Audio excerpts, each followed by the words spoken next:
예, 오늘 로마서 말씀 8번째인데요. 계속 보도록 하겠습니다.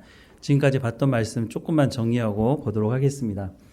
1장 18절부터 3장 20절까지 하나님이 진노가 나타난다라는 말씀을 가지고 이제 말씀을 하는데요.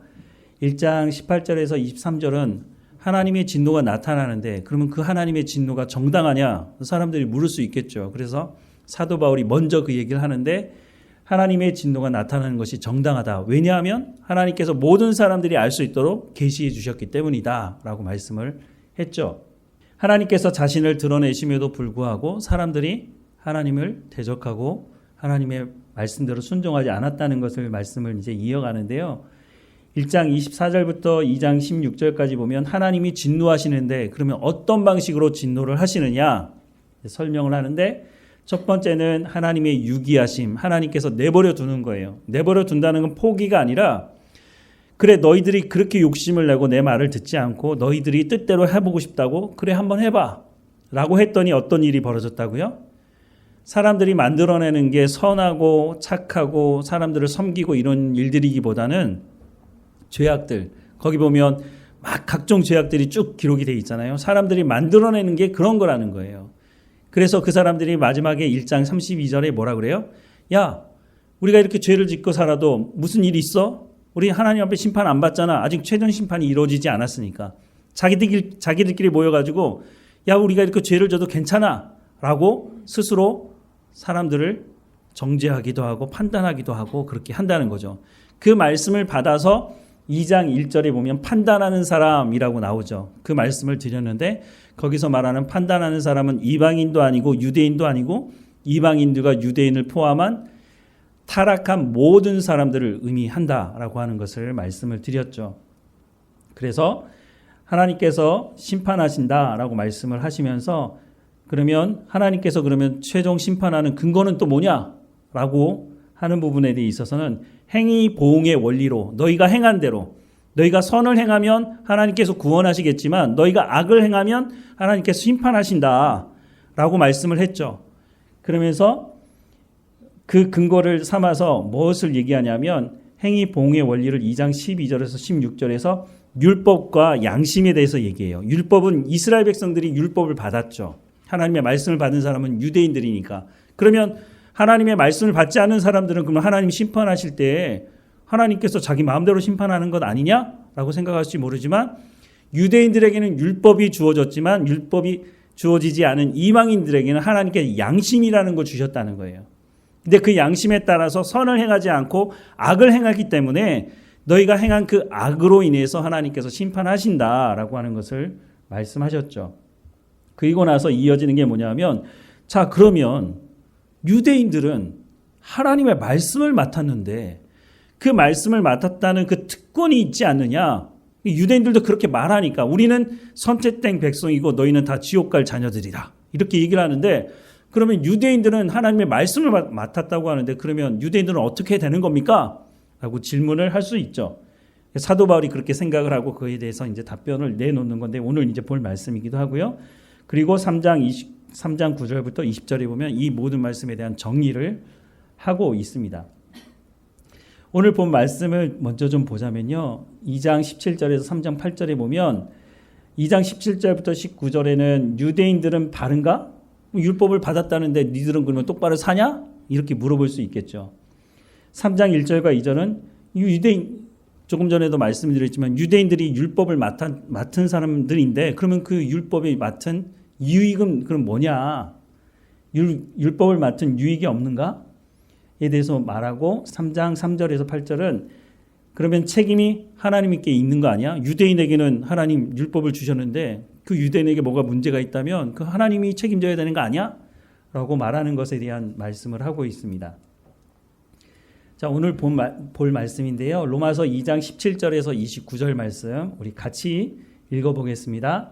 유대인이라 불리는 내가 율법을 의지하며 하나님을 자랑하며 율법의 교훈을 받아 하나님의 뜻을 알고 지극히 선한 것을 분간하며 맹인의 길을 인도하는 자요 어둠에 있는 자의 빛이요 율법에 있는 지식과 진리의 모본을 가진 자로서 어리석은 자의 교사요 어린아이의 선생이라고 스스로 믿으니 그러면 다른 사람을 가르치는 내가 내 자신을 가르치지 아니하느냐?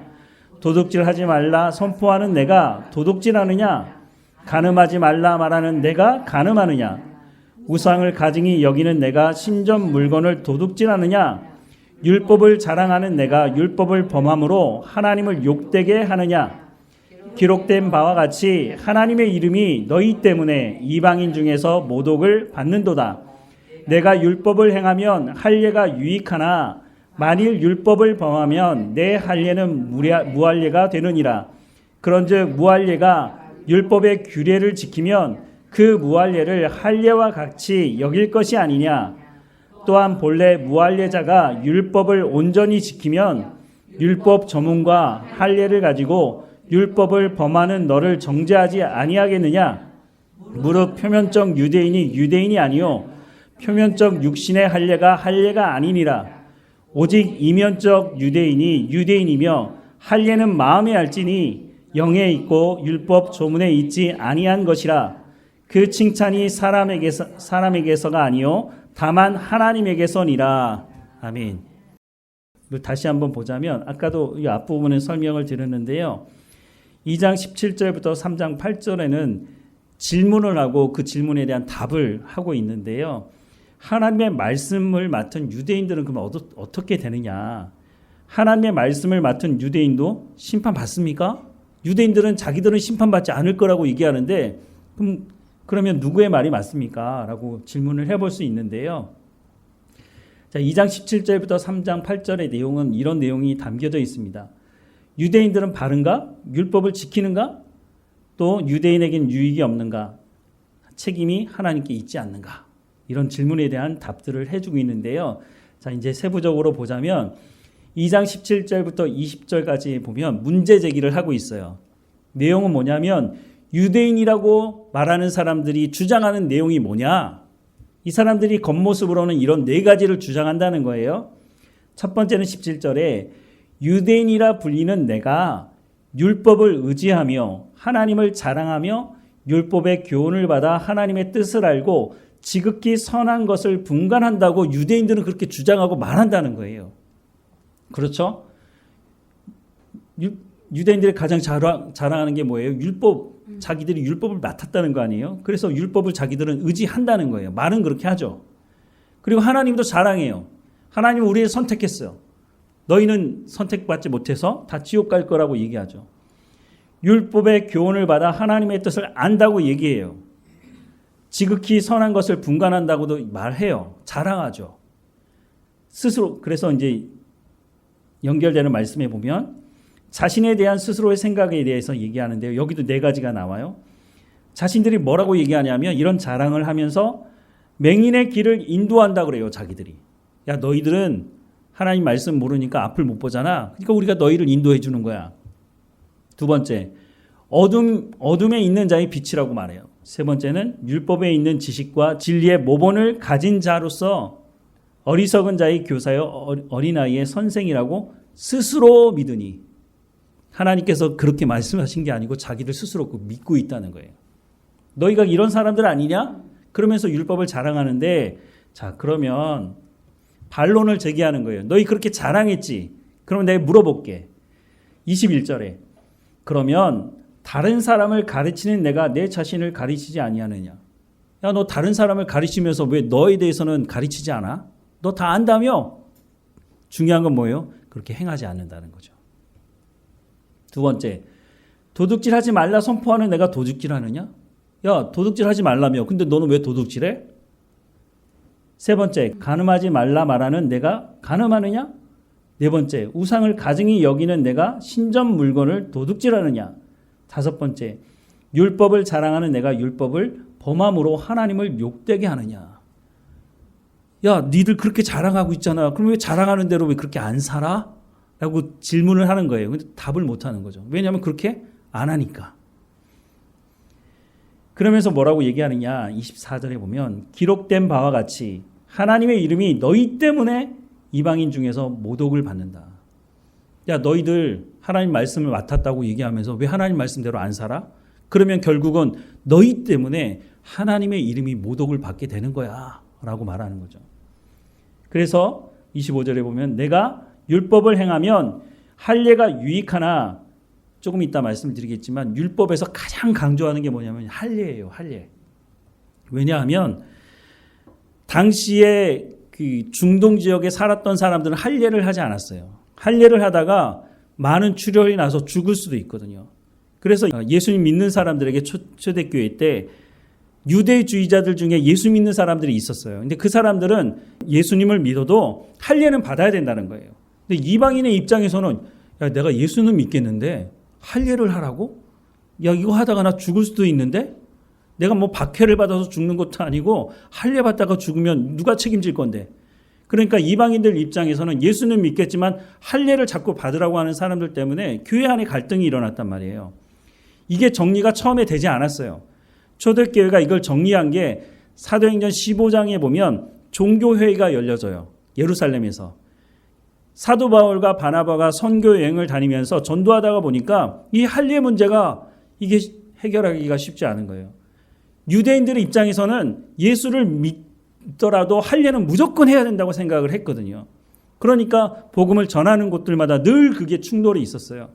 그래서 돌아와서 바나바와 바울이 보고하면서 야, 이런 문제가 있는데 이건 구원과 상관없지 않느냐라고 해서 그 종교회의 때 딱 결정을 내린 게 할례 이방인들에게 강요하지 마라 라고 하는 것을 결론을 내리게 되는 거죠.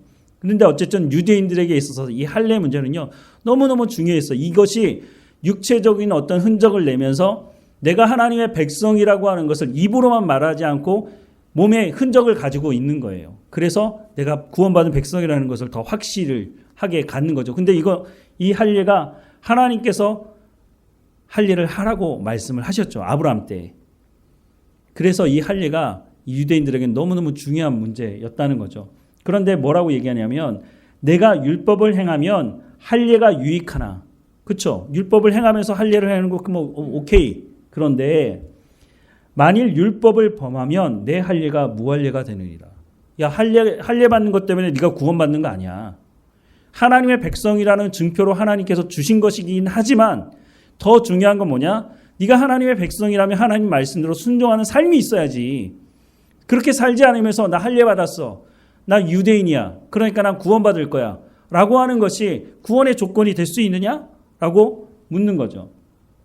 26절에 그런즉 무할례자가 율법의 규례를 지키면 그 무할례를 할례와 같이 여길 것이 아니냐. 여기서 말하는 율법의 규례는 이게 좀 잘못된 번역인데요. 율법의 규례가 아니고 요구예요. 이게 좀 이따 다시 한번 말씀을 드릴게요. 어쨌든 무할례자가 할례 받지 않은 이방인이 율법대로 행하면 너희한테 너 왜 율법을 행하지 않아? 라고 얘기하면 너희 할 말이 있어? 없잖아. 라고 하는 거죠. 27절에 또한 본래 무할례자가 율법을 온전히 지키면 율법 조문과 할례를 가지고 율법을 범하는 너를 정죄하지 않겠느냐 이 말이죠. 무릇 표면적 유대인이 유대인이 아니요 표면적 육신의 할례가 아니니라. 오직 이면적 유대인이 유대인이며 할례는 마음에 할지니 영에 있고 율법 조문에 있지 아니한 것이라. 그 칭찬이 사람에게서가 아니요 다만 하나님에게서니라 라고 말하면서 야, 너희가 그렇게 강조하는 그 율법이 뭘 얘기하느냐?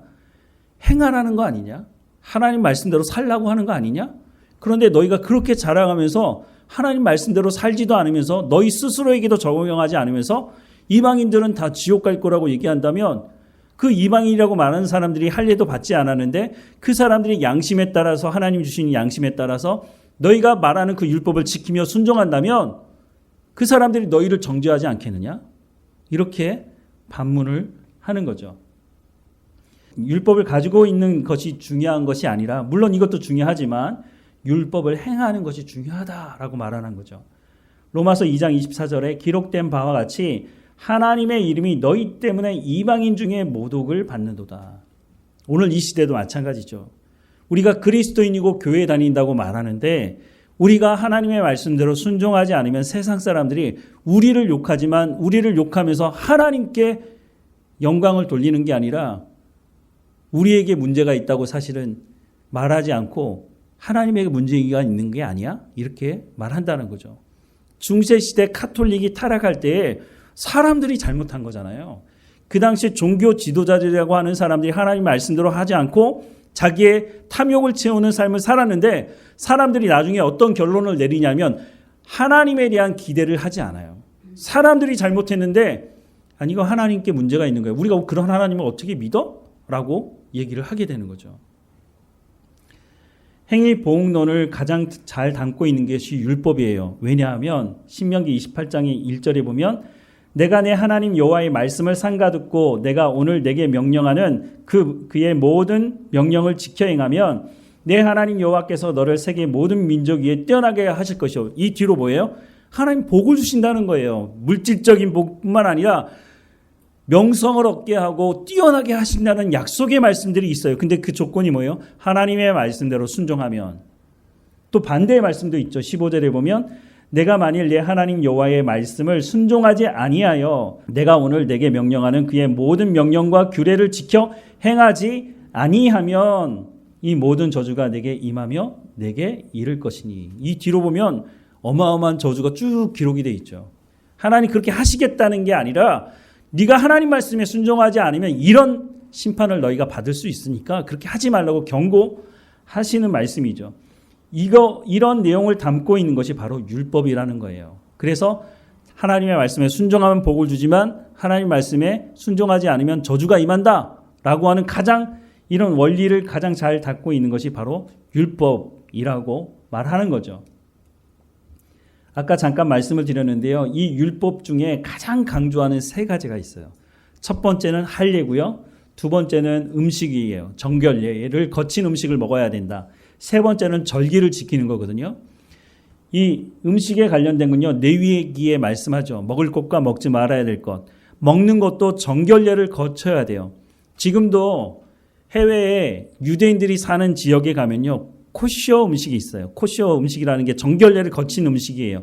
그러니까 소도 그냥 잡아가지고 그냥 먹는 게 아니라 그런 정결 의식을 거치고 나서 먹을 수 있는, 그래서 유대인들이 사는 지역에 가면 코셔 음식을 따로 파는 데가 있죠. 이 사람들은 이걸 대단히 중요하게 생각을 했다는 거예요. 율법을 지키는 가장 중요한 것 중에 이런 것들을 지켰는데 율법의 요구를 행하지 않는다는 거예요. 이 사람들이. 율법을 말하고 율법을 가지고 있다고 말하면서도 율법이 요구하는 그 본질적인 내용은 행하지 않는다는 거예요. 아까도 우리가 봤지만 다시 보면 25절과 26절에 내가 율법을 행하면 할례가 유익하나 만일 율법을 범하면 내 할례는 무할례가 되느니라. 그런즉 무할례자가 율법에, 우리 성경에 지금 규례라고 번역이 되어 있는데 규례가 아니고 이게 사실은 율법의 요구로 번역을 해야 되는 건데 어쨌든 율법의 요구를 지키면 그 무할례를 할례와 같이 여길 것이 아니냐. 왜냐하면 로마서 8장 4절에 보면 똑같은 말이 나오는데 육신을 따르지 않고 그 영을 따라 행하는 우리에게 율법의 여기는 요구라고 또 번역을 잘 했어요. 율법의 요구가 이루어지게 하려 하심이라. 근데 어쨌든 율법이 요구하는 바, 율법이 너희한테 말하는 그 바대로 행해야 한다라고 하는 것을 말해주고 있는 거죠. 그러면서 할례에 대해서 얘기하면서 뭐라고 얘기하냐면 29절에 오직 이면적 유대인이 유대인이며 할례는 어디다라고요? 마음에다라고요. 이게 무슨 말일까요? 하나님 말씀대로 순종하는 삶이 있어야 된다는 거예요. 할례 받았다고 자랑하지 말고 너희가 하나님 말씀대로 순종하는지 순종하지 않는지를 살펴보라는 거죠. 이 말씀, 지금 오늘 앞서 봤던 이 말씀들을요, 개신교에서는요 말하기를 좀 꺼려해요. 왜냐하면 사도 바울이 지금 뭘 얘기하고 있어요? 너희가 율법이 요구하는 그 말씀대로 순종하면 하나님 어떻게 하신다고요? 너희에게 복을 주시고 구원하심을 허락해 주신다는 거예요.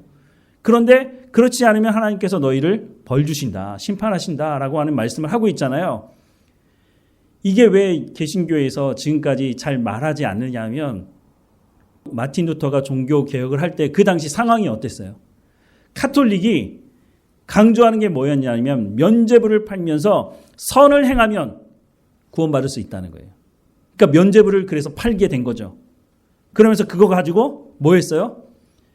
우리가 지금 유럽에 놀러 가기도 하지만 성지순례 갈 때 이스라엘도 가고 이렇게 하지만 유럽으로 가는 사람들도 있어요. 가서 뭘 보죠?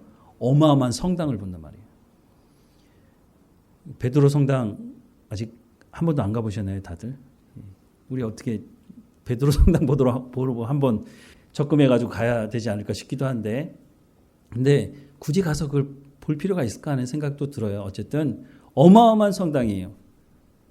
얘기만 들었지만 사진으로만 보고 수백 년 동안 지었고 지금도 보수하면서 계속해서 어떻게 보면 건축이 끝났다고 말할 수가 없는 거죠. 유럽에 가면 그런 어마어마한 규모의 교회들, 성당들이 있단 말이죠. 그게 다 어떻게 지은 거예요?